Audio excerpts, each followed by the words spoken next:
Okay, this is new. Little North Country setting here as your boy is launching our new feed with our partnership with Barstool. So let's talk some NBA because this is going to be YouTube only here. And as everybody's kind of gearing up, we have a bunch of stuff that we're going to run through with Ceruti here, but I want to talk about OKC because they are being presented as the team, not only is going to win back-to-back titles, but a team that is going to win all of these titles in the next 5 years. And I do think it's a constant mistake that we make all of the time in sports when we get fresh off seeing a team win, especially with the way they're positioned, with all the young players and the flexibility of all these other assets that they could get involved with other things if they wanted to. It's a really strong argument, but I do think it's kind of a mistake when you just aren't mapping out like, well, OKC's going to win it the next 4 years after just winning a title with such a young group. It just doesn't happen a lot in NBA history. So if you look at the DraftKings numbers here, they're overwhelming favorites. OKC's plus 200 to win the title. Cleveland's plus 650. That's because OKC is not in the East. And then when you start looking at the next best odds, it's Denver. I've seen it anywhere from plus 650 to even plus 800 in one spot, which I think is incredible value. And I wouldn't be shocked if some people are actually just betting that, trying to go a different way with this. So, look, the best way to describe OKC going into 25-26, it would seem impossible that there's any way that they're not better. Double negative for you, but let's just run through it. So they go 68-14 last year. They win a title. Jalen Williams will be better. I know he's dealing with a wrist injury right now, but this is somebody that is top 15. I've even seen him flirting because of his defense and his switchability, like flirting with this is one of the top 10 most valuable guys in the league. Chet will be better. His offense will expand. I think there's a lot there that they don't have to ask him to do because his role is so different with so much talent around him, but I think we're going to start to see him explore things a little bit more. And Wallace, who's just a defensive terror, who they can throw into these different lineups if they want to, and he'll probably get a little bit more responsibility thrown his way as well. I expect that he's going to be even better. And I don't know that SGA's numbers can be better than what he did last year, but it's one of those things where a player is better and the numbers actually may take a step back, but the player is just a better basketball player. And maybe they experiment with some more stuff during the regular season and asking guys to initiate offense in a way where it may feel like SGA is playing off the ball a little bit more, but he's totally capable of doing that as well. I mean, this team just fits together perfectly. So I'm selling you on it. We also could talk about health. They are a better health bet than the other teams that we talk about health with all the time, even though Chet missed 50 games last year. Hartenstein missed 25 games. Caruso missed 28 games. Topic, who had a procedure, a rough one, but he's going to be playing. If you look at their top 12 players from last year, all 12 players in minutes played, all were a net positive. That's ridiculous. That's also because they had such a historic net rating that we'll bring up here again. Their defense is their get-out-of-jail card, really. We saw it so many different times in the playoffs where even when you were wondering where they were at offensively, they could crank up their defense to a level where you could see other teams were just not. Even in a playoff atmosphere, the way they would force turnovers, score off of turnovers, and go, hey, even if we're not making threes, which they weren't in the playoffs, if we're not making threes and we're not impossible to guard, we're going to make it so hard on you to score that we're still going to find some easy ways to get baskets and get out there and run, even though you don't even look at them as a team that's always constantly trying to push the tempo. So their defense really solves everything. They also have Chet Insurance in Hartenstein, which was such a brilliant timing of like when you have all these young contracts, you're like, hey, we actually have all this cap space at a time where it doesn't look like we even need it. So they spend a ton of money on him, which allows OKC to have the double big lineup, which I think is a necessity to have as an option, but not like your default setting all the time to get through 4 rounds of the playoffs, depending on, these teams feel like they're playing bigger. It's become a thing that we started talking about a lot more. I mean, if you run through it, like Houston's really thrilled with themselves because of the double big. They're going triple big with Capella. They threw Adams a ton of money. I think there's a little overrating like what their dominance was in the playoffs last year with those double big lineups with Şengün and Adams, because you also have to look at your opponent. Like, I don't think Minnesota goes, well, who we are is who we were against the Lakers. It's like, well, the Lakers decided to not play anyone off the bench for an entire half in one of those games, and they were just so overwhelmed physically because they had absolutely no size, and they didn't have a center that they trusted the entire time. And so there's some Houston stuff that I like with their double big, but I think looking at some of those playoff results against Golden State can be a little misleading because Golden State was even though they couldn't beat them, it was a massive advantage just on the physical side of things with the boards and everything. So, Dallas is enormous. I don't know what they're going to do. They'll probably lie to themselves and have Anthony Davis play the 4 when he should be playing the 5, but they have Lively, they have Gafford, they still have Powell. They've got other bigs. They've got Cooper Flagg. I don't know if he's going to play the 2 or what they're going to try to do here, but they're really big. And look, Cleveland was already big, but they just didn't advertise it. Their marketing wasn't as good as, say, Houston's. And then New York, depending on the matchup, like there's times where it feels like Cat needs Mitchell Robinson there, and there's going to be other times where you're going to look at it and say they're probably better just playing 5 out and having Cat play center because they don't feel like they're at a massive disadvantage defensively. So as I map out some of those other teams, the whole point that I'm getting back to OKC, even though some of those teams are in the East, is I think you need, and there's other teams we could throw in that group, you need to figure out a way to have 2 bigs to maybe get through a series, and OKC checks that box too on top of everything else. Or they can just say, like they did in the NBA Finals against the Pacers, play Hartenstein 19 minutes a game, play Chet more, play 5 out, let these on-ball guys, because that's how OKC is built. Every single guy with the ball in his hands is a decision maker and somebody that really can, back to those high school days, kind of start with the ball in a triple threat and have all of those options open to themselves. They are an incredibly well-rounded group of players that you also look at their makeup and you go, emotionally, like they're so old compared to their age, and it doesn't seem like there's any bullshit that you're dealing with on this team, which is like impossible in the NBA. I talked about the net rating here quickly just to put it back in perspective. They were 12 plus 12.8, which is number 2 all time behind the 96 Bulls, who were plus 13.4. The Warriors' best net rating teams, the best one out of that group, which again with Durant I think is the best starting 5 in NBA history. That 2017 team was plus 11.6. The 16 team that won all the regular season games is plus 10.7. The 18 team is kind of funny because they were plus 6, which was 3rd best in the NBA season that year. So it's not historic whatsoever, but it's like we know we're so nasty that it doesn't really matter. And that's kind of where you'll see with like year 3 with some of these teams that are really special. But look, here's something that as I map this whole thing out, when I think about OKC and who they are now and how well they're positioned, not only for 25-26, but the future, I don't look at them as like the Golden State team. Like that Golden State team, I think it's the best starting 5 in NBA history. I think it's a horrifying team.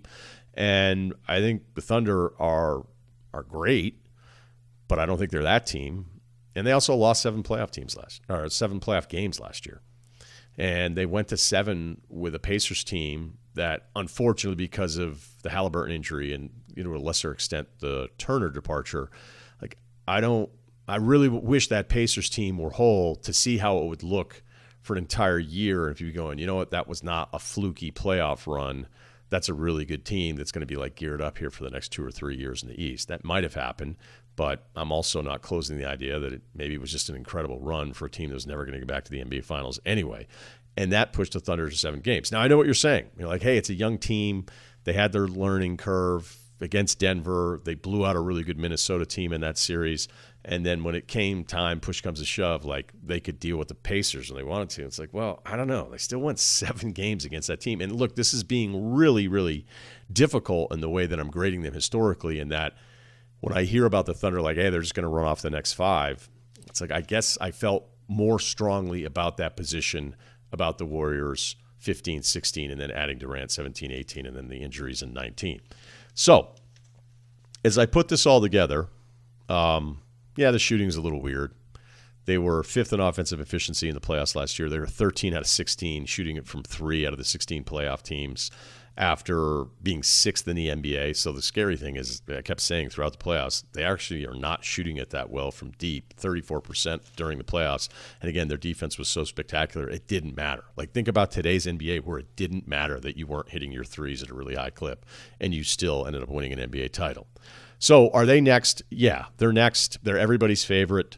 Everybody should be picking them to win a title. I picked them to win it last year, and maybe for that reason, That's why I'm picking the Denver Nuggets.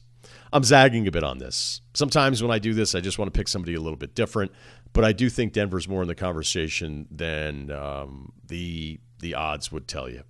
All right, so when you read some of the Denver recaps of their offseason, and it'll say the best Nuggets offseason of the Jokic era, and you're like, what? Like, I love Cam Johnson. We'll get to him. But it's like Cam Johnson, Valanciunas, who I'm not sure can move anymore. They're bringing in Bruce Brown, Tim Hardaway Jr. You're like, that's the best offseason this team has ever had in this 10-year run?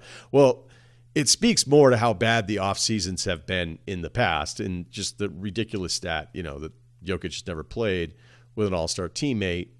A lot of that stuff gets brought up during national broadcasts. Like Jamal Murray will have 38 in a game. He's like, you're still on an all-star. And you're like, go through the years when he was coming back from injury or he was out or he got off to a slow start and look at the voting. It's not a national tragedy. It's okay, even though you still think of him as an all-star level point guard with some of the stuff that he's done in the playoffs. I would submit the Lakers series as that guy's probably really, really good and good enough to be an all-star, but he hasn't been voted and it hasn't necessarily been wrong. But the reason why you should get more excited about this offseason, even I think that headline's kind of silly with the names that are coming in, it's because of the names that are going out. Šarić, do you even remember that he was on the team? Because, I forgot a few times. It's okay. Westbrook, who I would say, let's give Westbrook a little bit of credit.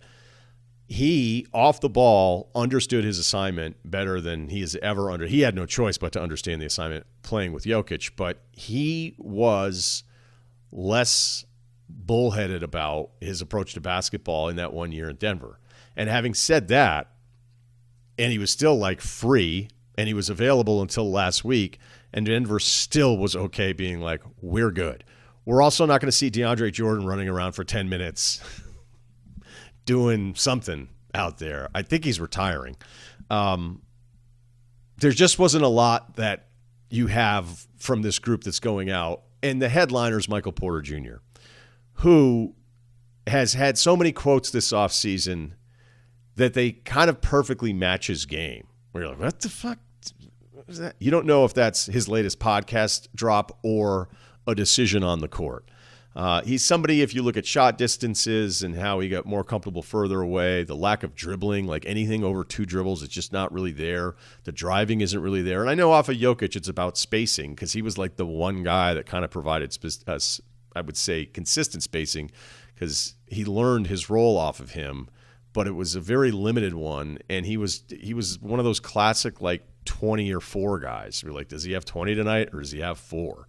I don't know that he would completely disappear because he'd have to play all the time, but he would have these no rebounding nights too, even though that necessarily got a little bit better. So there's some numbers you can dig in where I've seen some people look at Porter Jr. unleashed in Brooklyn and that the number is going to go. I don't care what any of those are because Cam Johnson's personality fits better. He's a smarter player. The corner three-point shooting from both these players, career-wise, is off the charts. Michael Porter Jr. is actually 47% on corner threes, but Cam's 44%. And I just trust Cam, whether it's on a date with my daughter or cutting to the right spot on the court more than Michael Porter Jr. So the other part, Hardaway Jr., fine, a little spacing. Everyone comes up. Aaron Gordon pre-Jokic, Aaron Gordon with Jokic. Completely different player. Bruce Brown, I don't care about his stats with the Pacers, the Raptors, the Pelicans. He's 29 years old. His best efficiency stuff. He had some nice stuff early on, but with Denver, understanding where he's supposed to be all the time because he's already played with Jokic for a season, all of these are wins. So all of these players collectively become better once they're playing next to him. So Jokic in 24-25, with him on the court with Denver, a plus 10.5 net rating. That would be the 11th best net rating for a team in NBA history. Now, is it a little unfair? Yeah, because everybody else's net rating is built into all the bench players and all those guys that are playing. So if they're the 3 seed, the 4 seed in a West, that if other teams are healthy, which we should not make the mistake of assuming health across the board, but they could be a 3 or 4 seed, and I will not care because I'll think about that second round matchup against OKC, and I'll be thinking about Jokic rightfully reclaiming his MVP belt after what I thought was a very unfortunate voting result last season. All right, let's bring in Ceruti for some rapid fire. What up? What's up, man? We're back. I'm excited. We are. I want to hear really quickly. Yeah, I'm so excited that I just wanted to get to it. So it sounds like you want to freestyle for a bit, so go for it. Well, no, I got a nugget here. All right. Is it a Denver nugget? No, it's actually, well, no pun intended, but maybe it is, although they'd have to get in the way of this. Do you know that on DraftKings right now, there are odds for OKC to three-peat? What do you think the number is? To three-peat? It better be over 7. It has to be 750. It's exactly 750. Oh my gosh! I don't think that's enough, to be honest with you. Like I agree. Yeah, we're just throwing around three-peats. Yeah, you just have to go do that 2 more times.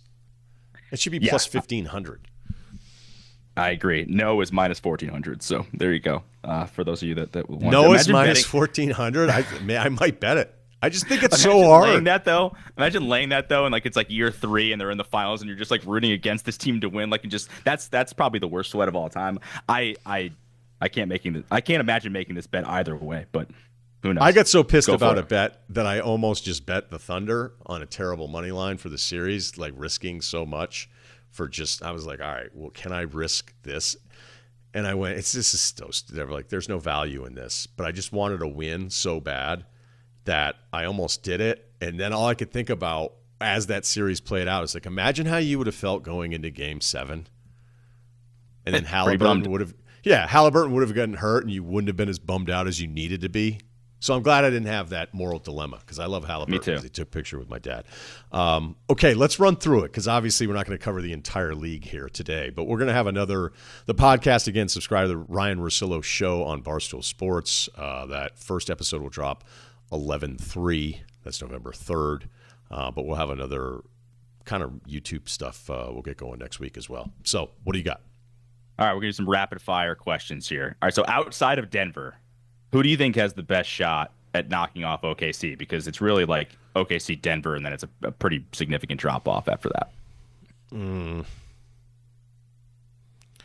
I can't even believe I'm going to say this. I like what the Clippers have done. I don't really like them. I don't even know if I'm doing this right now. Like their win total's pretty high. Is there a scenario with Zoo and Brook Lopez, who looked like he aged pretty significantly last year? And look, they were pulling him off the court in that Pacers series loss for the Bucks. So that's not a great sign. But he's not tasked with as much because Zoo was there. Obviously my great Chris Paul's there. I don't know. Am I really even saying this out loud right now? Beal, Mr. Third Quarter. I can't talk myself into anyone in the East. As much as I want to just, hey, the Magic, blah, blah, blah. We're not even go down that road. People are loving the Knicks. I got to see it with Mike Brown before I believe it. I feel like the Knicks are like Mike Leach, Texas Tech, where it was so much fun. Like, you knew they weren't going to win a national championship in Lubbock, but it was going to be different, and it was fun. And even though, like, the Brunson foul hunting is disgusting, and Cat I find to be one of the single most annoying guys to watch an NBA game, having said even those 2 parts of it, the rest of the positives are so much more fun than those things. And maybe there's a little MSG sprinkling on that. I enjoy the Knicks playoff stuff so much. I love seeing them in these series, but I feel like the same as Texas Tech throwing the ball all over the place. You're like, that 2 stars playing slot, he's got 1,500 yards this year. You're like, what the hell are these guys doing? And then everybody just started running it, so it wasn't as unique. It wasn't as much fun. It was so much fun, but there was a limitation built in. So, yeah, that's why the Knicks are like Texas Tech. You know what? If you're giving me the East, I have to say Cleveland before I'd say the Clippers. I think Cleveland's going to be awesome this year. So maybe they get their Cleveland, it's a numbers thing there too. Houston, I'm not sure what it's going to look like. It might look weird for a bunch of months, and then it'll look really good. The Clippers are a terrible bet, so I shouldn't even say them. So I'll say Cleveland if you're not going to give me Denver after I just picked them anyway. I think that's where I'd go to it. I don't feel great about it. This is a great segue because I had the Clippers for my answer here. What is this is like the end of the window team. I don't see it with the Clippers. There's too much going on. Obviously, all the off the court drama. Kawhi, what is he going to play for various reasons? You're asking a lot for Harden again for another year. I know they added your guy Chris Paul, but I don't see it. So maybe you do, but who's your this team? There's a lot of candidates for this for your end of window team. I just think the Clippers have done a good job of figuring it out on the fly. They deserve all the credit in the world for moving on from Paul George when teams would not have moved on from Paul George, and they would have gone, we'll just give him the 4th year because we don't want to lose the asset for nothing, and they completely nailed it. And then George was even worse than you could have ever imagined in Philly, and they kind of fixed it with all these other smaller pieces that all seemed to just fit really well because they had another really good run. I have a Clippers thing here, the hype. They're probably my answer for that a little bit more. But if I were talking window closed, if Philly has anything close to what kind of season they just had again, there's no way they can run that back in 26, 27. Now, this is something that I think we all make a mistake in the media in doing. It's a team's around for a couple years. Cleveland's a pretty good example of this, although I don't think anybody's really clamoring for Cleveland to blow things up. Maybe it's the Chris Bosh lesson, right?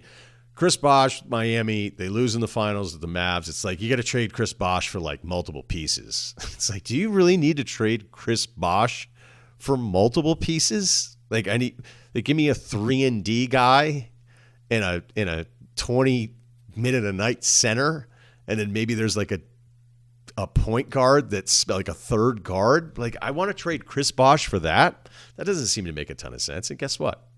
Moral of the story was it's a good thing they didn't trade Chris Bosh.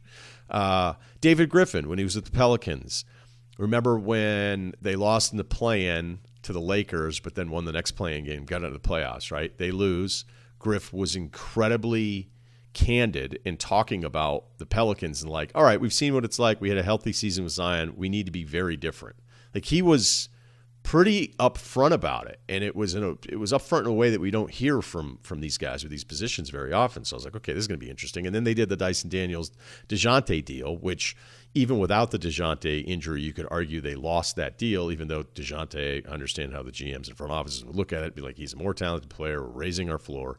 We have this guy that can create off the ball. These are super important players, and Dyson didn't really fit what we were doing, and Dyson was a much better fit, especially with his defense in Atlanta. So they didn't really do all that much, right? So there's just a lot of teams. It's the same group of players. They feel like they're generally disappointing, and we all want them to hit the reset button all the time. It's just not the reality of the world that these guys live in.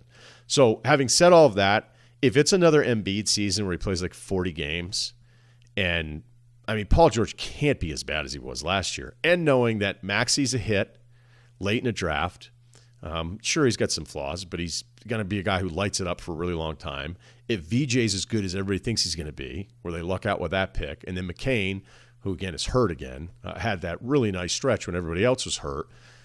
I just don't know, even if it is Daryl Morey calling the shots, if they have another really disappointing year, which is kind of anchored by the Embiid question mark, that feels like a window closing group. That there's just no way they could ever, that Josh Harris would go, let's try it one more season. Even thinking about it makes you think that seems like an impossible press conference. I would say their little brother, the junior varsity version of the window closing, is Memphis. Ja is a flawed player who doesn't play enough. And if you run through the number of games he's played, his first 3 seasons, 67, 63, 57. Last 3 seasons, 61, 9, and 50. His three-point shooting was kind of in the low 30s to now it dips under 30%. And I know everybody talks about this Memphis team of yep, but when they were right, they were the 2 seed in 23. Hang the fucking 2 seed banner in Memphis. But they had 51 wins.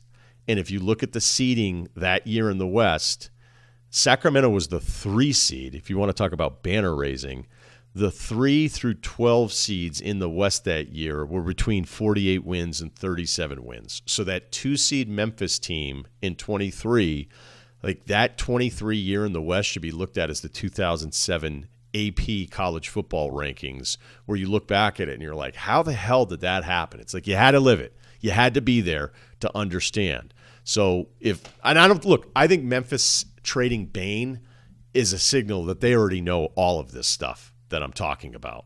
That some people present it every now and then. It's wow, we're not that far removed from this core being a 2 seed. And it's it was a 51 win 2 seed. Not that great. Yeah. Who makes you more mad, that Memphis Grizzlies team or last year's Indiana Hoosiers football team? The Hoosiers. At least Indiana, though, like backed it up, and now they're maybe even better this year. So I like respect to them. But yeah, they're a completely different team. They're good this year. Last year they were fair. A scheduling error. Yeah, fair. Yeah, I still found a way to bring them up. I bring them up every pod. I thought Philly was too easy. I think I'm going to break some news here. The window's already closed. Favorite dark horse team to exceed their expectations? Can I interest you in a little late night Trailblazers action? Wow. Here's a number for you. That's crazy. Okay. Who'd you think I was going to say? I actually was flirting. We're going to do over-unders at the end, just like our 5 favorite. I was flirting with taking their under as one of my favorite bets. If you flirt away, do it. I don't get them all right. January 1st on, 6th best defense in the NBA. The last 50 games, they went 25-25. And DeAndre Ayton's not there. Which I kind of, side note, not a category. If there's a player that you're really excited for a fan base to learn about after not really ever watching them play, Ayton, Lakers fans, I can't wait. I can't wait to see how dumb you guys are the first time he has like a 24-13, and you're going to be like, holy shit, we got this guy for free. Like, everybody's wrong. Like, you guys did the same thing with Christian Wood, telling all of us how stupid we were. Right. Bamba. Yep. I mean, there's going to be like, I don't know who's going to greenlight this center docu-series of like all the guys, the hardcore Lakers fans were just like, no, you're right. All of us are wrong. Our bad. And then, I mean, I don't blame them for bringing in Ayton at all because they desperately needed size. It just reeks of desperation. That's it. Well, yeah. it was a completely free and simple transaction. So I don't even think it's wrong that they brought him in. It's just going to be really funny. Like, first couple of weeks, he'll have like some huge number game. He actually always seems to get you some stats, but then you're going to go, don't know if this is a foxhole guy. And the answer is that he's not. But yeah, Portland. Okay. Kind of excited. A little help, a little depth. Not just all about Scoot year 3. Still patient, still waiting. You're gonna love this. I wrote down the Raptors. I think the East is weird. I think they actually. We say what you want about like the roster building and how much money they spent, but they actually do have some good players, and we'll get to them a little later in the over/under situation. But like, could they sneaky just like get a 6 seed or like win a couple play-in games to make the playoffs? Like, I kind of like that. They're plus 115 to make the playoffs on DraftKings right now. So don't love the roster building, but I think in a weird East, like I kind of like Toronto.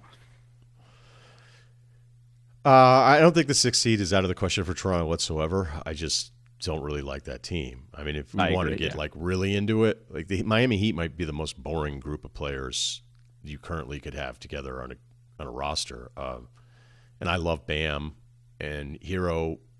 I would admit, like, his offense is actually probably a little nastier than he gets credit for. Like, sometimes his shot, but this Hero contract conversation, it's like he should be your 3rd best player, and he could potentially. I mean, look, Bam's the better player. There's not a GM in the league that would take Hero over Bam, but it just feels so boring. It just is like, okay, your offense is going to stink. You're probably going to be on defense. They're terrible. Like, I don't think I'd ever take the Heat under because I just wouldn't want to bet against Spoelstra figuring this thing out. And even a couple of the younger, maybe there's enough Jovic stuff there that I shouldn't say they're the most boring. But when I was going through all the depth charts again, I was like, God, it's just so little to get excited about. Although Chloe Ware looks like another keeper. Powell, our boy. Yeah, Norm will be there. Good deal. It was a good Norm deal for them. He'll be there. Yeah. I guess I was a little confused at the Andrew Wiggins market. Because Miami's just in on everybody, right? Like, Miami has to have like some sort of thing because they completely lucked out with LeBron and Wade, as if like every single guy always wants to go to Miami. And it's like, well, it happened like one time. Well, look, they kind of lucked into Jimmy Butler there too. So you know what? That's 2 more players. And again, if you throw in Bosch, that's 3 more players than a lot of teams will ever get there. So they're not Dame totally... did want to go there too. To their credit, I guess. They just didn't have the assets. Yeah, so it's not like they're delusional. So I shouldn't say that. But I think when it was I just get so tired of this monitoring the situation. Guess who's monitoring the Giannis situation? Fucking everybody. All right? Fair. What else? All right, opposite side of this coin. This is your throwing shade team that people are hyped about, but you kind of don't get it.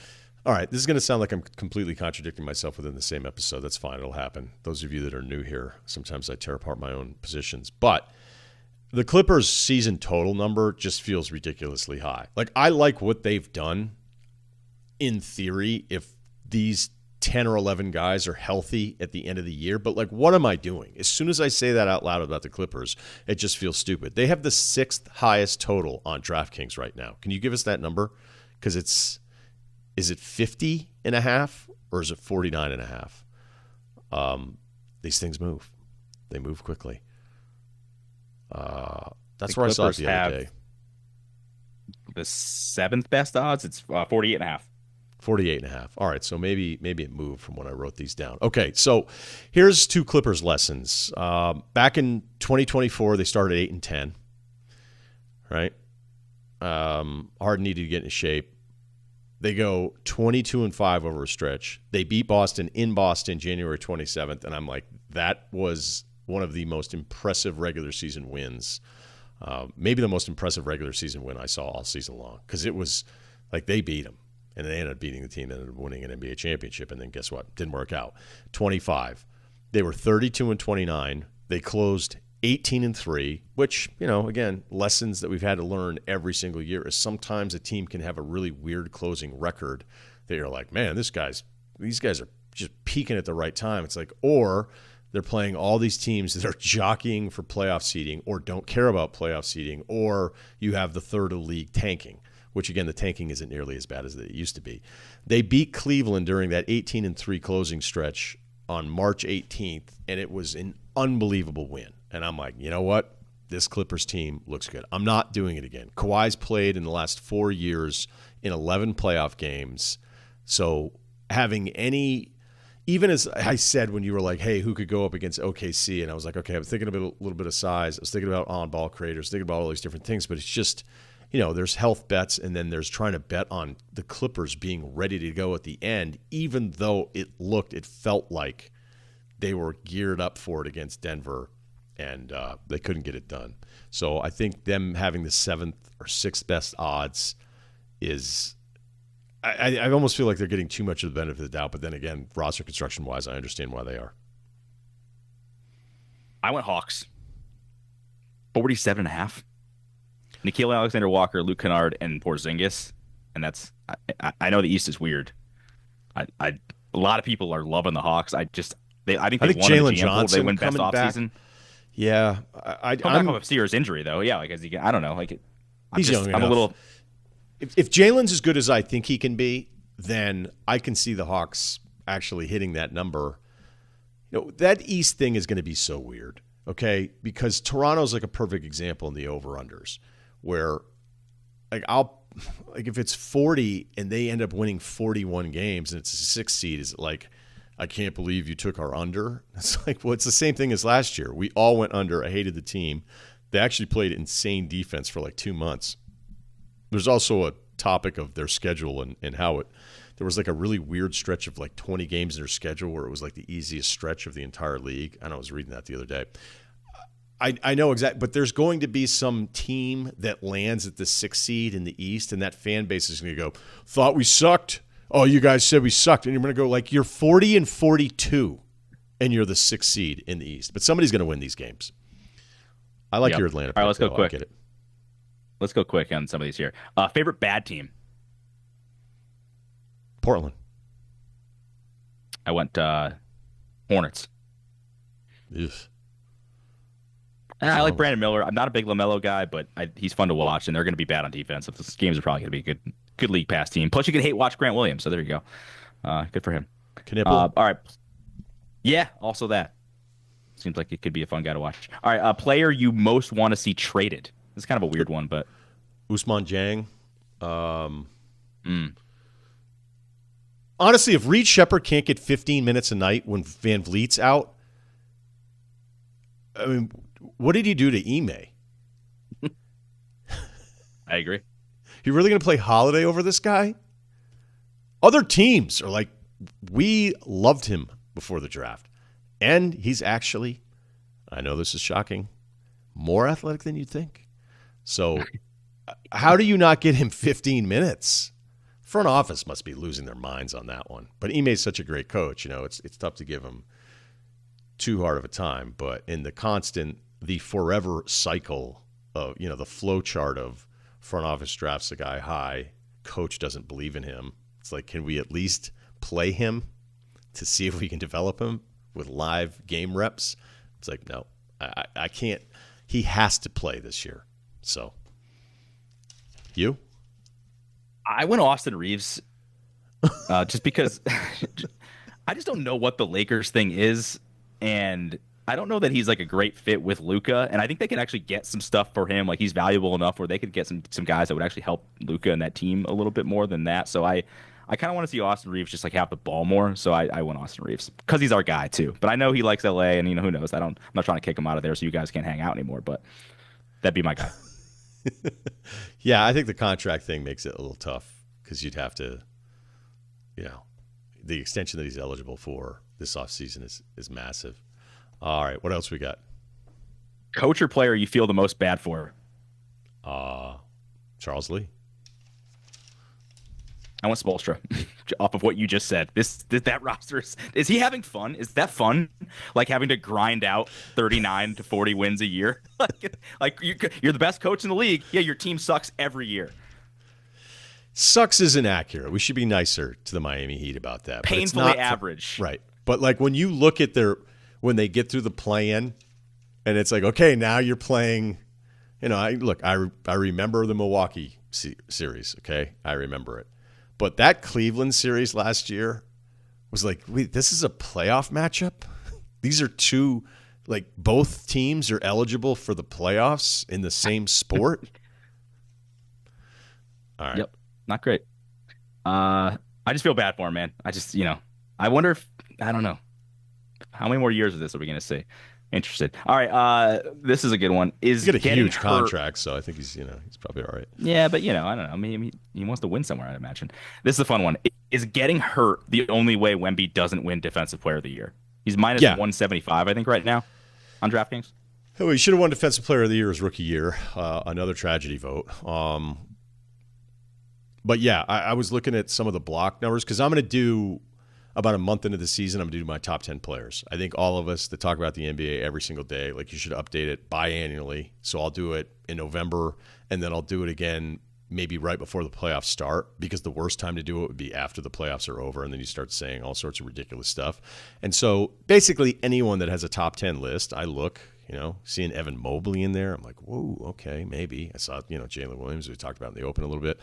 But it's not like, is Wemby a top 10 player, despite some offensive limitations that I'd like to see some improvement on.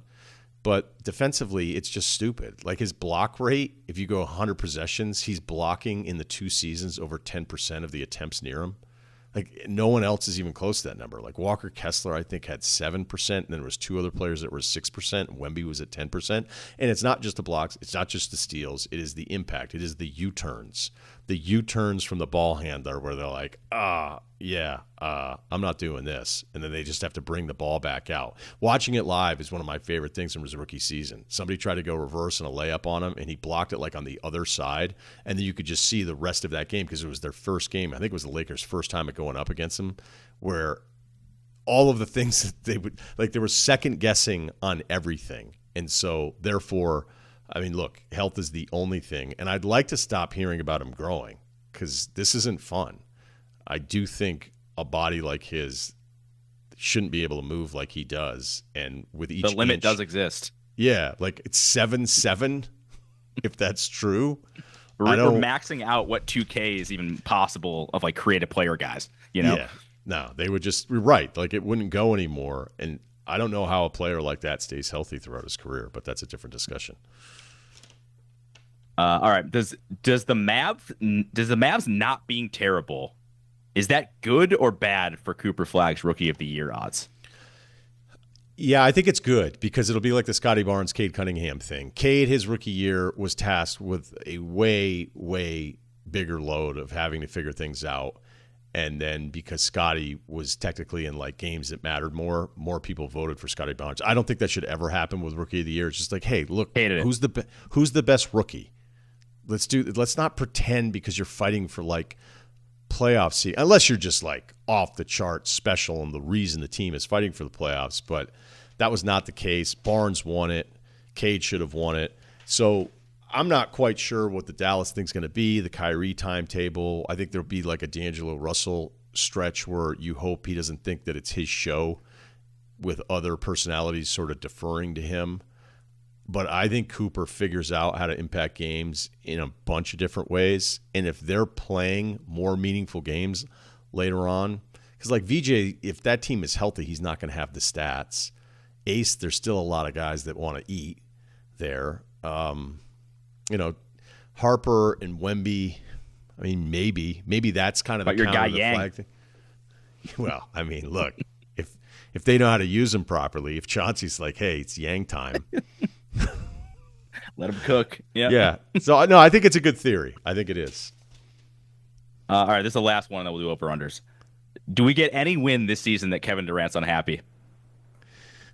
Well, it's a good bet because he hasn't exactly had a streak of sunshine throughout his career. But, look, he wanted to go to Houston in 24 that summer. That's where he wanted to go then. So he got his wish. He got his extension. He didn't get like the full 120, but he got the 90. He wanted to go to Phoenix, too, and that's how that turned out. Yeah, but he wanted to go to Phoenix. You want to go to Brooklyn. Look how that turned out. Yeah. Although who knows? Who knows? Now that's like, oh, the Knicks were actually more of a possibility. I don't know what to believe, but well, he was shutting it down. I mean, he shut down the Golden State thing. He shut down the Minnesota thing. So the market, like there was a Knicks trade I think that existed earlier on, and then I think that one was different. So, I mean, the guy was. Everybody knew he'd been available for. Well, not. Shouldn't even say. People were in the market for him, so it was kind of like a constantly updating market on like what you could get for Durant. And I'd say there's probably a time where a package would have been better than the one that they just got. But look, man, you'd have to think, because I love the guy so much. But yeah, if you wanted to say, hey, that guy's miserable everywhere he goes, and then he wants out, I can't tell you that you're wrong. All right, over-unders. The last 2 years on locks, 11-2 that we did them. Decent. Yeah, not bad. So fade these. I'm due. All right, Cleveland over 56.5. They won 64 games last year. They did have a good health year, even if it felt like Garland was compromised at the time. DeAndre Hunter only played 27 games. I know they're still dealing with the Strus injury, but then when you think about the rest of the East, that's a lock for me, over 56.5. I'm going over 33.5 for the Chicago Bulls on DraftKings. They were 39-43 last year.